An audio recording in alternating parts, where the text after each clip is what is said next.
Okay, welcome back to Oakys Garage. We got this carb now on the bench.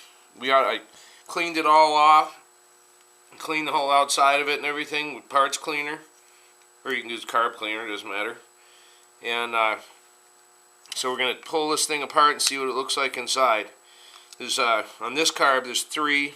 Most carbs have 4 screws on the bottom. These are bigger ones, so these are a little bit not as easy to wreck as some of the other ones are. So, but some of them are really small little Phillips heads, and you gotta be super careful when you take them apart so you don't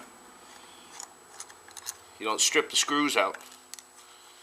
I already got the back one loose in here. Pull the bowl down off of here. I'm going to see what it looks like in here. See, it actually doesn't look bad at all. It's very clean.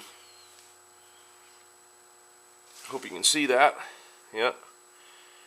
It's very clean. Tiny little bit of, tiny bit on the bottom.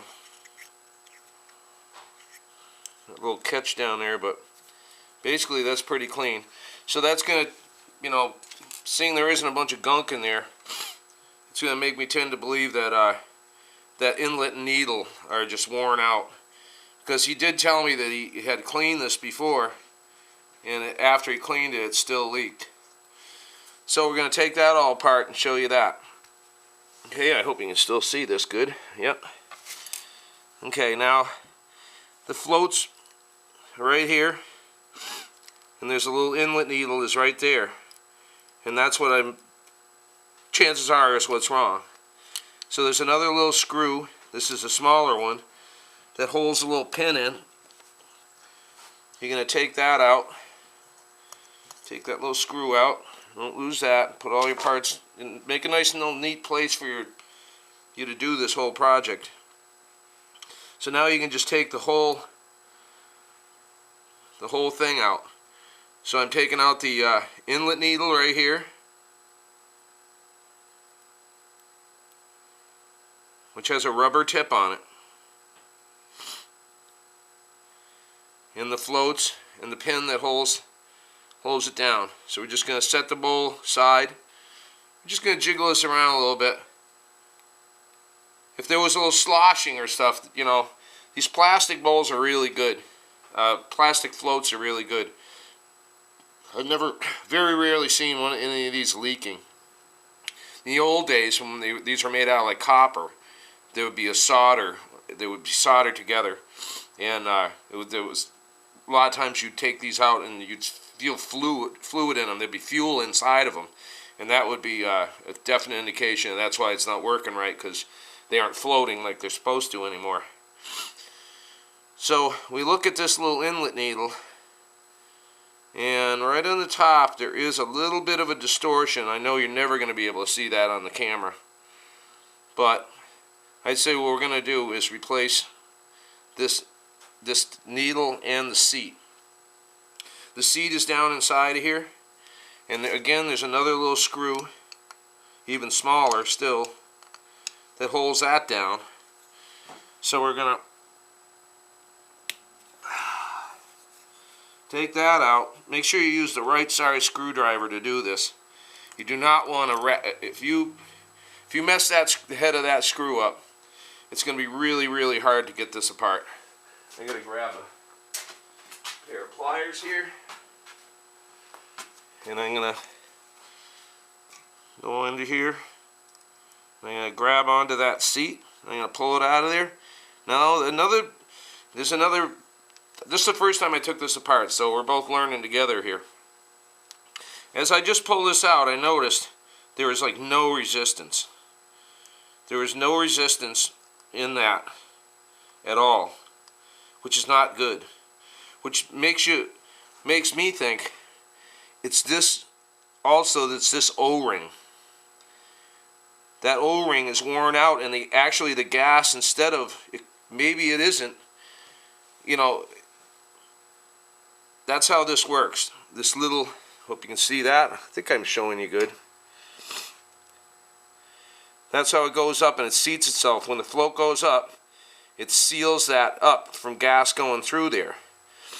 But if there's gas leaking around here, anytime you have the petcock on, it's going to leak through there. So whether this is bad or not, this O-ring I would be even more suspicious of. So I would say they're both bad. Now the alcohol in the gas around here, I'm in New England, we got about 10% ethanol in the gas. And it really affects these little rubber pieces, like those two little rubber pieces right there. I hope you can see exactly what I'm talking about. Those two little rubber pieces, the ethanol dries those out, and it hardens them to begin with, and then they crack. Okay, so we're definitely replacing those. But while you're in here, you want to clean the whole thing out. So you want to take, I'm going to get another screwdriver and a wrench. And I'm going to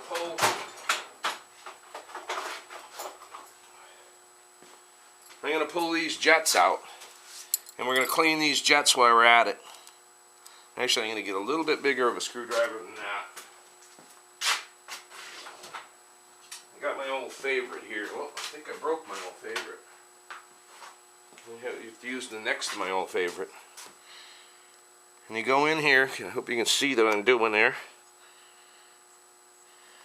You very carefully, take your pilot jet out. That's the smaller one down here. It's got the tiniest little hole in it. You're going to take that out, and then you're going to try to look through it. I cannot see anything through there. Try blowing through it. Yeah, it cleared it. So that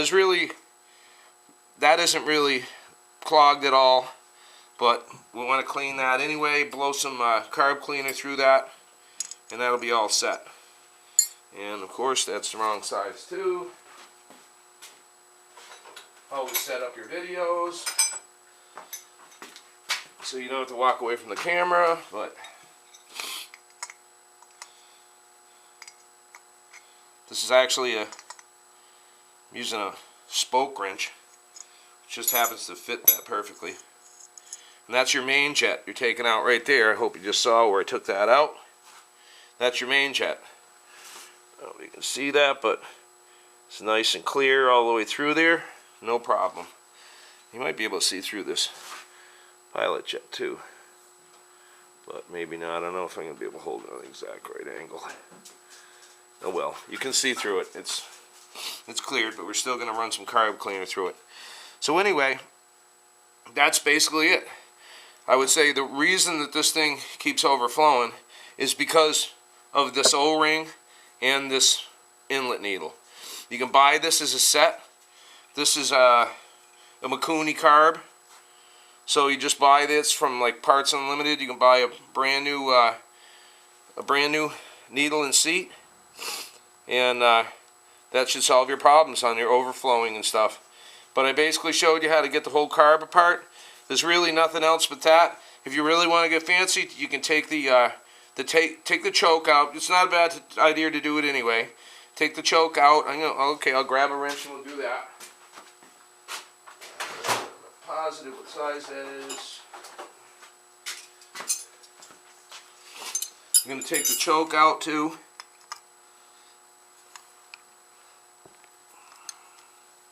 So that when we clean this whole carb out, it's also good just to check and make sure that there's nothing going wrong with the choke. But that's like a 14 millimeter on this carb, and a lot of carbs. Take that choke out.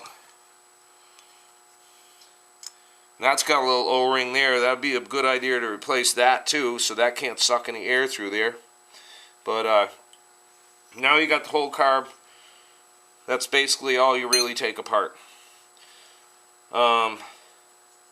There's an air screw on the side here. You can also pop that out.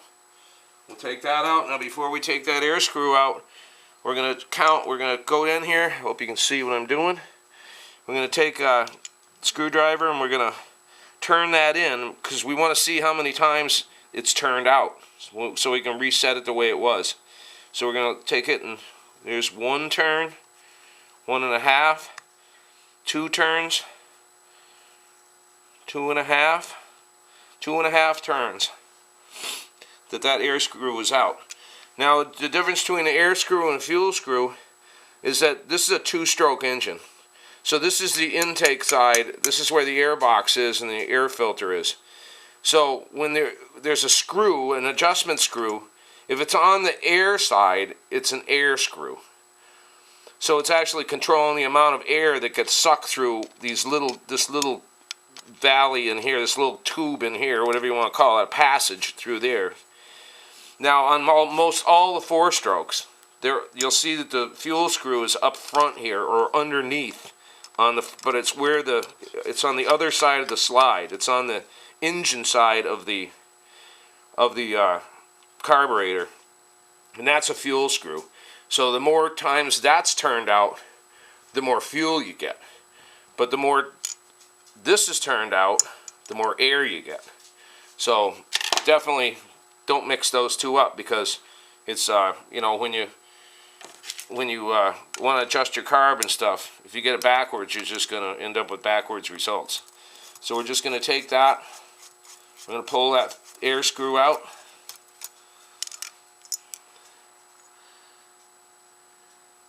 And that looks fine, but it's nice to have that out of there.